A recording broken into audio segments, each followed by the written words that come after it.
Online examination तो आप लोगों ने देख लिया होगा। अब देखना है आपको, जंग लड़ना है ऑफलाइन एग्जामिनेशन से रिलेटेड। यही वीडियो है कि ऑफलाइन एग्जामिनेशन के लिए प्रिपरेशंस कैसे करें। हमने क्लास की है, क्लास हुई है, नहीं हुई है।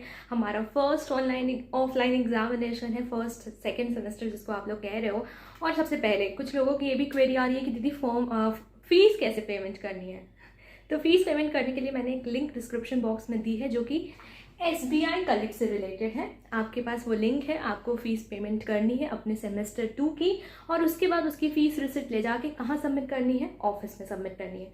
या आप एफिलेटेड कॉलेज से बिलोंग करते हैं तो वहाँ के ऑफिस में सबमिट करनी है फीस रिसिप्ट SBI कलेक्ट, जिसकी लिंक डिस्क्रिप्शन बॉक्स में है। वहाँ से आप फी पेमेंट कर सकते हो, या फिर आप अपने एफिलेटेड कॉलेज में जाके भी पता कर सकते हो कि ऑफलाइन तरीके से फी पेमेंट करनी है या ऑनलाइन तरीके से फी पेमेंट करनी है।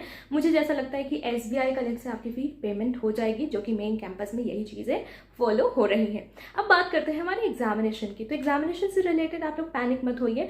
BHU इन्फोपीडिया ने आप लोगों की फर्स्ट सेमेस्टर में भी हेल्प की थी, तो सेकंड सेमेस्टर में भी हमें ऑब्वियसली हेल्प करनी थी। अगर आप हमारे चैनल पे नए हो, फर्स्ट टाइम ये वीडियो देख रहे हो, तो प्लीज़ इस चैनल को सब्सक्राइब करें, शेयर करें। ये वीडियो को एंड तक देखने के बाद अगर इन्फॉर्मेटिव लगती है तो लाइक ज़रूर करें, और किसी और टॉपिक पे वीडियो चाहिए तो कमेंट भी करें। इसके साथ ही साथ आप हमारे टेलीग्राम पे जुड़ सकते हैं, जहाँ पे BHU इन्फोपीडिया ने एक लाइब्रेरी बना के रखी हुई है, जहाँ पे आपको किताबें उपलब्ध कराई गई थी लास्ट सेमेस्टर के लिए। तो इस सेमेस्टर से रिलेटेड भी हमें हेल्प आपको करनी है, तो टेलीग्राम पे लाइब्रेरी पे आप जुड़ जाइएगा। और आपको BHU इन्फोपीडिया के एक और प्लेटफॉर्म पे जुड़ना है, जहाँ पे हम आपको previous year question paper provide कर रहे थे सेमेस्टर के लिए। अब मैं प्रीवियस ईयर क्वेश्चन पेपर क्यों कह रही हूँ, क्योंकि आपको अपना सिलेबस पता ही होगा। ऑब्वियसली आप पढ़ाई कर रहे हो, सेमेस्टर एग्जामिनेशन सम अप होने वाला है, तो सिलेबस आपको पता है। प्रीवियस ईयर क्वेश्चन पेपर आपको उठाना है, या आपने डाउनलोड किया होगा bhuonline.in से। तो प्रीवियस ईयर पेपर मैं क्यों कह रही हूँ, OBE एग्जामिनेशन याद आएगा इसी से, क्योंकि प्रीवियस ईयर क्वेश्चन पेपर में होते हैं रिपीटेड क्वेश्चंस। क्या होते हैं? Repeated questions. और रिपीटेड क्वेश्चन से आपको क्या बनाना है, इसके बाद आपको बनाना है रिपीटेड क्वेश्चंस के नोट्स बनाने से रिलेटेड एक वीडियो मैंने आप लोगों को ऑलरेडी प्रोवाइड की हुई है फर्स्ट सेमेस्टर के अकॉर्डिंग, जिसकी लिंक डिस्क्रिप्शन बॉक्स में है। कि क्या मैं चाहती हूँ, आप एक प्रोफेसर को एक आंसर किस तरीके से सजा के परोस के दोगे जिसपे वो मार्क्स आपको प्रोवाइड करेगा। तो वो वीडियो जरूर देख लेना, जिसकी लिंक डिस्क्रिप्शन बॉक्स में है। तो प्रीवियस क्वेश्चन पेपर में जो रिपीटेड क्वेश्चन है उसके हमें पहले नोट्स बना लेने होंगे खुद से, या फिर आप किताबें लाइब्रेरी से जाके लेके नोट्स प्रिपेयर कर सकते हैं। लेकिन मैक्सिमम चीज़ें आपको ध्यान देनी है रिपीटेड क्वेश्चंस पे, क्योंकि रिपीटेड क्वेश्चन से रिलेटेड जो टॉपिक होता है ना, वो पूछा जाता है। ध्यान दीजिएगा। इसके साथ ही साथ आपके कुछ one word substitute kind of question, जिसको कहते हैं कि 2 मार्क्स वाले क्वेश्चन होंगे, जिसमें सिर्फ आपको वर्ड के थ्रू आंसर्स लिखने होंगे। तो वैसे भी क्वेश्चंस पूछे जाते हैं, 5 या 10 क्वेश्चन वैसे भी होते हैं। 2 मार्क्स ईच क्वेश्चन के लिए मिलते हैं, या फिर 3 मार्क्स मिलते हैं। आपको 1 डेफिनेशन कुछ ऐसा लिखना होता है।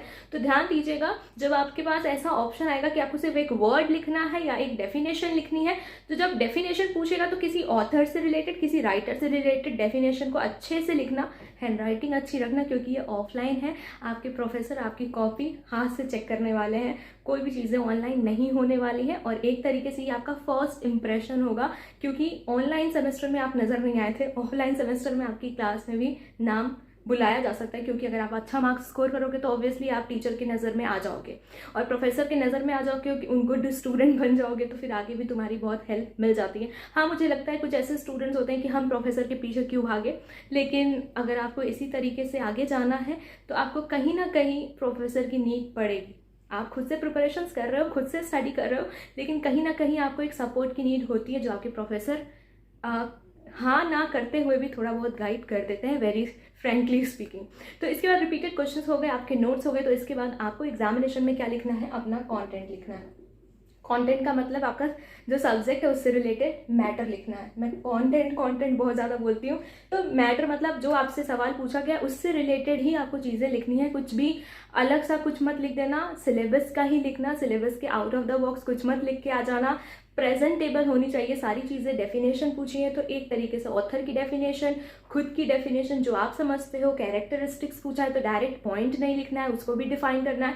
ये सारी चीज़ें मैंने उस वीडियो में बताई है, जिसकी लिंक डिस्क्रिप्शन बॉक्स में। और इसके बाद आपको क्या मिलेगा, मार्क्स मिलेगा। ऑफ एवरेज स्टूडेंट की बात करें तो मैक्सिमम क्लास में एवरेज मार्किंग ही होती है। आप चाहे UG कोर्स में हो आपका सेकेंड सेमेस्टर है, पीजी कोर्स में हो, आपका सेकेंड सेमेस्टर है, एवरेज मार्किंग होती है। लेकिन अगर आपने अच्छे से अपना मैटर लिखा है, आपने अच्छे से आंसर को एलोबरेट किया है, एक्सप्लेन किया with the points and with the explanation, with the author name और हाईलाइट की हुई है काफ़ी सारी चीज़ें आंसर्स में, तो आपके मार्क्स थोड़े से इन्हेंस हो सकते हैं, अच्छे हो सकते हैं। तो ध्यान दीजिएगा, ऑफलाइन एग्जामिनेशन आपका सेकेंड सेमेस्टर है, इसका मतलब ये आपका फर्स्ट इंप्रेशन होगा आपके प्रोफेसर के सामने। आपके आंसर्स के साथ एक बहुत अच्छा आप रिप्रेजेंट कर सकते हो खुद को, आप अपने सब्जेक्ट में अच्छा गेन कर सकते हो, जिससे आपको आगे चल के जब आपका थर्ड ईयर कंप्लीट या सेकेंड ईयर कंप्लीट हो रहा होगा तो आपके पास एक CGPA होगा जो आप आगे हायर स्टडीज़ के लिए ले जा सकते हो। तो एवरेज मार्किंग होगी तो वो 60-65 होगी, मतलब कि आप C ग्रेड में आ रहे हो। इससे अबव जाओगे तो आपकी B ग्रेडिंग होती है, उसके अबव जाओगे तो आपकी A ग्रेडिंग होती है, और सबसे ऊपर जाओगे तो वो S ग्रेडिंग होती है। तो अगर आपको S ग्रेडिंग या गोल्ड मेडलिस्ट बनना है तो आपको बहुत अच्छे से आंसर लिखना होगा। और ऐसा नहीं है कि कॉपी ही भरने से मार्किंग मिलेगी, ऐसा कुछ नहीं है। हाँ, अगर आपको नीड है तो आप कॉपी एक्स्ट्रा कॉपी लेके लिख सकते हो, एक्स्ट्रा शीट जिसको कहते हैं।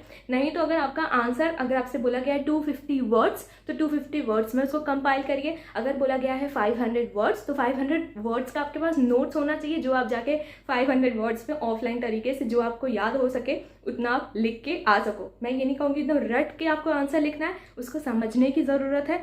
थोड़ा सा टाइम दे दो अपने सेमेस्टर को, थोड़ा अच्छे से मेहनत करके थोड़ा अच्छे स्कोर ले आओ, जो कि तुम्हारे हायर, जो भी आपकी ड्रीम हायर, जो भी आपका गोल है उसको आप अचीव कर लो। आपका एक स्कोर हो जाए ना 5 CGPA 6 CGPA से अच्छा है 7-8 CGPA या फिर 9 CGPA आप स्कोर कर पाओ। बनारस हिंदू यूनिवर्सिटी के आप स्टूडेंट हो तो थोड़ी सी मेहनत कर लो, सेमेस्टर एग्जामिनेशन है। All the best. कोई भी डाउट हो तो कमेंट करके पूछ लेना। ध्यान देना कि सिलेबस आपको पता है, previous year question paper BH Infopedia hopefully आपको प्रोवाइड कर देगा। आपको ध्यान देना है रिपीटेड क्वेश्चंस, क्योंकि रिपीटेड क्वेश्चंस हमेशा आते हैं और रिपीटेड क्वेश्चंस के टॉपिक आते हैं। मैं सेम क्वेश्चन रिपीट नहीं हो सकता है, ट्विस्ट हो सकता है क्वेश्चन में।